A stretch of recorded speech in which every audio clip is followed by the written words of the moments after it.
अस्सलामुअलैकुम। मोहम्मद अजहर सिद्दीक अपने programme political diaries के साथ हाजिर खिदमत है। 20 जुलाई बरोज़ बुध सुबह 7 बजे आप ये प्रोग्राम देख रहे होंगे। अजीब से हालात और वाक़यात बनाए हुए हैं। पाकिस्तान में ईमानदारी नजर आ रही है आपको सियासतदानों में? यानी राना सनाउल्लाह धमकियां दे रहा है, वो कह रहा है 5 सीटें हैं। आसफ अली जरदारी लाहौर में आके बैठे हैं, किस लिए? करप्ट लोग पैदा कर रहे हैं। आप कहते हैं सियासतदानों पर यकीन करें। क्यों यकीन करें सियासतदानों के ऊपर? हर एक को पता है मेजॉरिटी किसकी है, पाकिस्तान तहरीक इंसाफ की। पहले उसमें से बंदे निकाले कौमी असम्बली में से, सूबाई असम्बली से। अब वो जीत के भी आ गए हैं 15 सीटें और 5 उनकी दूसरी आ गई, 16 21 सीटें हो गई।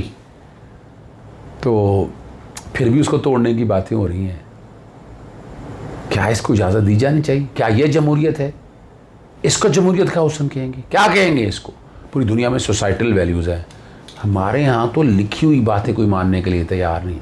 वो उसको अपना हक समझ रहे हैं। यानी वो सारे जो है ना पाकिस्तान मुस्लिम लीग नून के अपना हक समझ रहे हैं। बंदों को तोड़ना, तोड़ के तोड़ जोड़ करना, तो डिफेक्शन की यही तो बात है। इसीलिए तो मैंने लिखा था और यही तो तौहीन अदालत की दरखास्त दायर की थी कि कानून बना दें।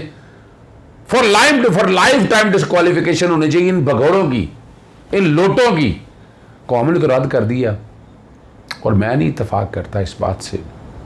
मैंने कई जगह कहा है, चीफ सेक्रेटरी, आईजी, ये सेकेंडरी चीज़ें हैं। हुकूमत बनाएं, पहले फॉर्म योर गवर्नमेंट, हुकूमत बनाएं, उसके बाद ये काम करिएगा, तोड़ जोड़ जो कुछ भी आप करना चाहते हैं।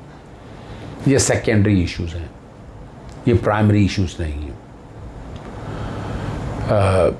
मेरे पास इतला है ऑपरेशन रजीम चेंज का जो पैसा आया है वो अभी भी डिवाइड हो रहा है। अभी भी कौन करेगा? आज देना बगावत की दरख्वास्त, दें बगावत की दरख्वास्त कि सिंध हाउस में कौन गया था। और आप लोगों को सबको याद है वो 20 सीटों की ना हेयरिंग होनी है। उस हेयरिंग में जस्टिफाई कर रहा है इस कॉन्टेक्स्ट में कि वो जो 20 लोटे थे या 20 मुनव्वर, नेशनल असेंबली की बात कर रहा हूँ, 3 तारीख को अदम एतमाद रिजेक्ट कर दी रूलिंग से, हो गई रिजेक्ट। अब उस रिजेक्ट होने के बाद शैम इजलास हुआ कौमी असेंबली में और इन सब लोगों ने वोट दिया और क्या बात रह गई? यानी कोई गुड्डे गुड्डी का खेल तो नहीं चल रहा था। ये सबूत हैं रिकॉर्ड के ऊपर। यानी इसको फौरी तौर पर इन सब 20 के 20 MNs को डिस्क्वालीफाई करना चाहिए। उठा के बाद डेड डील इन्होंने उठा के बाहर फेंके इन लोगों को। उसमें से अपोजिशन लीडर बना हुआ है। और रात अपना कल सुबह मेरी शाहीन शहबाई के साथ और औरिया मकबूल जान भी थे, जावेद जेबी साहब की स्पेस में, जावेद भाई की स्पेस में। और वहाँ मैंने भी यही नुक्ता नज़र रखा कि एक तो नेशनल असेंबली के अंदर इस्तीफ़े चले सारे ना सही, उनसे ज़्यादा 30-35 लोग जो हैं वो असेंबली में जाएं, अपोजिशन लीडर अपना चुनें। और ये अपोजिशन लीडर राजा रियाज गैर कानूनी है। बैकग्राउंड पे भी मैंने रीसेंट लेटर लिखा है, वो मैं चला रहा हूँ साथ। गैर कानूनी है राजा रियाज अपोजिशन लीडर, ये ज़हन में रख लें। अपोजिशन लीडर अपना बनाएं और इस असेंबली के अंदर सारी चीज़ें लेकर आएँ और वहाँ पर बैठ के कानून साजी करें साथ। सुप्रीम कोर्ट ने भी कह दिया, अब आपने भी, और इसमें शाहीन शहबाई भी और या मकबूल जान भी, हम सब इसे एक पेज पे हम समझते हैं कि नेशनल असेंबली के अंदर आपको जंग लड़नी चाहिए, लड़ाई लड़नी चाहिए।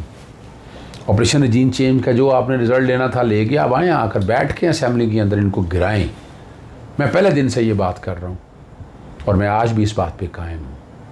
मैं समझता हूँ कि इनको नेशनल असेंबली में मात दी जा सकती है, इनके लिए मसाइल पैदा किए जा सकते हैं। वो करें ना, यहाँ सोचना पड़ेगा आपको, इक़दामात लेने होंगे। बुराई को बुराई से मारेंगे आप, यहाँ नहीं हालात हैं, हालात नहीं है ये। पावर पॉलिटिक्स करनी पड़ेगी आपको। इसलिए मैंने कहा था सुबह पंजाब में और सुबह KPK में कोई ज़रूरत नहीं हुकूमतें तोड़ने की। आए बंदे आकर इक़्तिदार में आएँ, हुकूमत करें, ट्रांसफ़र पोस्टिंग, फ़ंड की तकसीम करें और इलेक्शन कमीशन के साथ बैठकर सरकारी लेवल के ऊपर वोटर रजिस्ट्रेशन ठीक कराएं ताकि चीज़ें आगे जाएं और हम इन चीज़ों को मंतकी अंजाम की तरफ लेके जाएं, तभी रिज़ल्ट आपको मिल सकेंगे।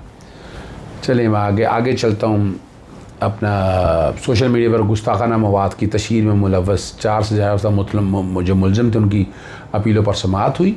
जस्टिस आमिर फ़ारूक और जस्टिस समन रिफ़त इम्तियाज़ ने समाअत की डिवीज़न बेंच है तौहीन रसालत के मुर्तकिब सज़ा याफ्ता मुजरमान अब्दुल वहीद और रहमान रिफ़त की जानिब से असद जमाल एडवोकेट पेश हुए। 5315 लोग सो कॉल्ड लिबरल क्लास है, इनके पीछे ये लोग हैं और एक एजेंडे के तहत ये काम लेकर चल रहे हैं। और जो तीसरा सज़ा याफ्ता मुजरम है वो नासिर अहमद की वकील सैफुल मुलूक जो हैं अदालत में पेश हुए। आखिर इतना बड़े ये जो वकील हैं अच्छे दोस्त हैं हमारे, लेकिन नज़र ये आ रहा है कि इसके पीछे चलाने वाले कोई और लोग हैं।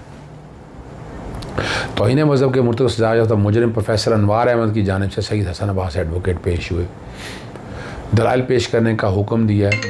और आज जो है ना नासिर अहमद की गैर हाज़िर था और हाज़िरी यकीनी बनाने का कहा गया है। अगस्त के दूसरे हफ्ते तक जो है ना केस की समाअत मुलतवी कर दी। और बुशरा बीबी खातून अव्वल जो है और अरसलान खालिद मुबीना आइडियो लीग जो है ना तहरीर हुक्म जारी हो गया। कायम मकाम चीफ जस्टिस आमिर फ़ारूक साहब ने समाअत की। काबिल समाअत होने के लिए दलाल पूछे, ये काबिल समाअत बात ठीक है, ये काबिल समाअत दरख्वास्त नहीं है। मैंडमस नोयत की और ऐसा नहीं लगता कि दरख्वास्त इस मामले में लोकल स्टैंड आई है। वकील ने कानूनी सवालात पर अदालत के वक्त मांगा है और इस पर अदालत ने उनको इजाज़त दे दी है। इमरान खान साहब को बदनाम करने के लिए पूरे एजेंडे के तहत ये काम हो रहा है, ये जहन में रख लीजिएगा। और शेख रशीद साहब की तरफ से पिटिशन बैकग्राउंड पे ये चल रही है। DG anti corruption Punjab Rana Abdul Jabbar की तैनाती की है जो है ना जस्टिस फ़ारूक हैदर सब कल समाअत करेंगे। चीफ मिनिस्टर है, हुकूमत पंजाब है, चीफ सेक्रेटरी राना सनाउल्लाह वगैरह को फरीक बनाया गया। और मैंने ये दरख्वास्त दायर की गई थी, खिलाफ कानून है, सेक्शन आप यानी ग्रेड 20 के ऑफिसर हैं और उससे ऊपर सारी इंक्वायरी इन्होंने करनी है। आप यहाँ से अंदाज़ा लगा सकते हैं हालात और वाक़यात क्या। और राना सनाउल्लाह साहब के साथ ताल्लुक़ है और इसीलिए डीजी ने एंटी करप्शन उन्हें लगाया गया। राना जब्बार के ख़िलाफ़ फौजदारी मुकदमात चल रहे हैं और राना जब्बार को बतौर डीजी एंटी करप्शन फौरी काम से रोका जाए। सुबह इस पर इंशाल्लाह मैं कोशिश करूँगा, मैं दलाइल दूँगा। और आखिरी मामले की तरफ चलते हैं। कायम मकाम चेयरमैन जो हैं नायब ज़ाहिर शाह पब्लिक अकाउंट कमेटी के इख्तियारात को इस्लामाबाद हाई कोर्ट में चैलेंज कर दिया और अदालत में मौक़िफ़ इख्तियार किया गया। 24 जून को कमेटी ने दायरा इख्तियार से तजावुज़ किया, नायब अफसरान के असासाजात की तफसीलात तलब की थी और साबिक़ चेयरमैन जावेद इकबाल के ख़िलाफ़ कार्रवाई का अंदिया दिया था। कायम मकाम चेयरमैन ज़ाहिर शाह ने PAC के meeting minutes Islamabad high court में चैलेंज करते हुए दरख्वास्त में सेक्रेटरी पार्लिमानी अमूर, सेक्रेटरी कौमी assembly, chairman public account committee, additional secretary public और deputy director public account committee को फरीक बनाया है। दरख्वास्त में मौक़िफ़ इख्तियार किया गया 24 जून 2022 को दायरा इख्तियार से तजावुज़ किया। 7 जुलाई के मिनट्स ऑफ मीटिंग की कार्रवाई को कलअदम करार दे।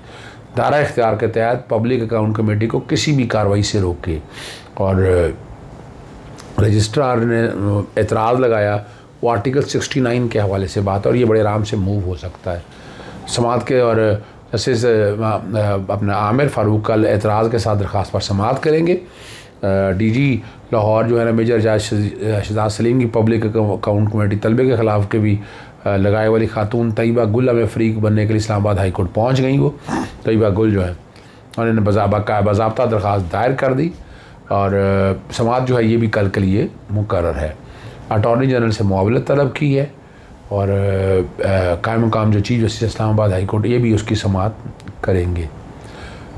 और हुक्म इम्तनाई के लिए भी दरख्वास्त गुजारिश की है उन्होंने। और यहाँ असूली तौर पर तो बड़ी बाज़ है, इनका इख्तियार नहीं है। पब्लिक अकाउंट कमेटी इस तरह के काम नहीं कर सकती।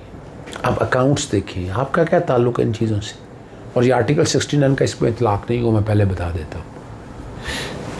हाई कोर्ट के पास इख्तियार मौजूद है, इस पर सस्पेंड कर सकती है और इसको क्वैश भी कर सकती है। एक दोस्त ने ये एक वीडियो भेजी है और मैं मजबूर हो गया हूँ कि इसको प्रोग्राम के आखिरी हिस्से में चलाऊँ हिम्मत देनी पड़ेगी, दाद देनी पड़ेगी उन पाकिस्तानियों की जो करप्शन से नफरत करते हैं।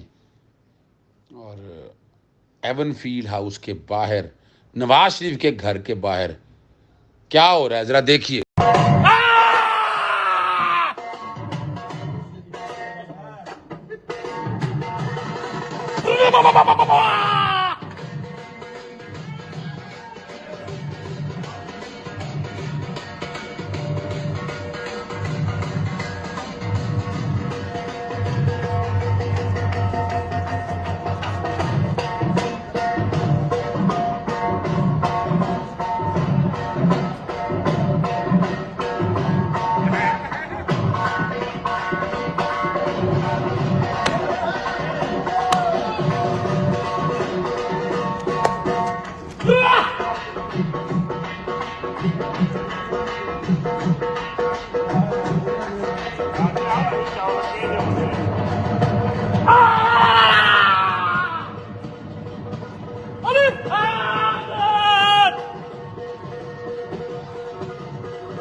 याद चाहता हूँ। अस्सलाम वालेकुम, अल्लाह हाफिज़, पाकिस्तान जिंदाबाद।